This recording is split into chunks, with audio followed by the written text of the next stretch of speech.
চালান যে মানুষগুলো শ্রমদান করেছেন তাদের প্রাপ্যটা মিটিয়ে দিন। আমরা দেখলাম হিন্দমোটর বন্ধ হয়েছে তৃণমূলের সময়। সেই সময়ের যিনি শিল্পমন্ত্রী ছিলেন তার নাম কি? বুন্দেন্দু বসু। তার বাড়ি কোথায়? এই উত্তরপাড়ায়, এই আমাদের শ্রীরামপুর এলাকায়। এই প্রশ্ন তো আমাদের তৃণমূলকে করতে হবে।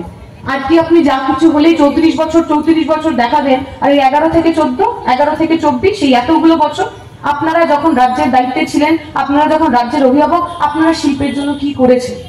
আজকে যেভাবে হিন্দমোটরের জমি ওই জমি মাফিয়াদের হাতে ছেড়ে দেওয়া হচ্ছে, সেই প্রশ্নের উত্তর কে দেবে? আমরা দেবো নাকি যারা এখন শাসনে রয়েছেন তারা দেবে?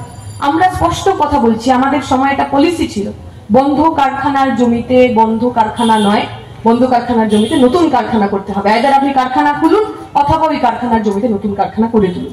এখনো আমাদের সেটাই ডিমান্ড থাকবে, সেই দাবি থাকবে। আমার প্রজন্মের ছেলেমেয়েরা, আমরা সবাই জানি যে শিক্ষিত বেকার যুবক তারা কেউ কলকাতায় থাকে না।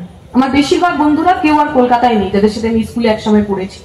কাজের জন্য পেটের দায় কেউ ব্যাঙ্গালোরে থাকে, কেউ হায়দ্রাবাদে থাকে। এখানে অভিভাবকরা আছেন, তারা জানেন 30 বছর, 32 বছর, 34 বছরের কটা ছেলে মেয়ে এই এলাকা এখন আর রয়েছে? কেউ নেই, বাইরে যেতে বাধ্য হয়েছে।